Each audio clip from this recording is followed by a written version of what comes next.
প্রকৃতি যে অভূতপূর্ব সৌন্দর্য ছড়িয়ে দিতে পারে তার অনন্য উদাহরণ ঝিনাইদহের বিখ্যাত প্যারিস রোড।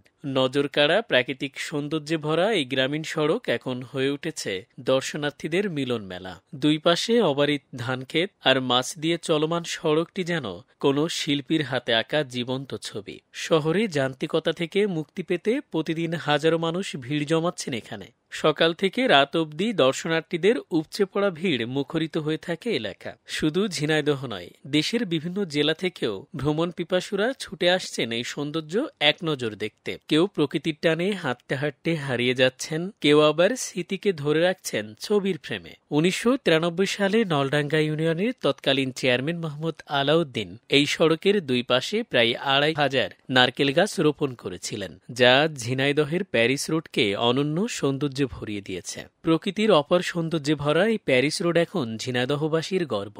পর্যটকেরা বলছেন, যথার্থ পরিচর্যা হলে এটি একদিন দেশের অন্যতম আকর্ষণীয় ট্যুরিস্ট স্পট হয়ে উঠবে।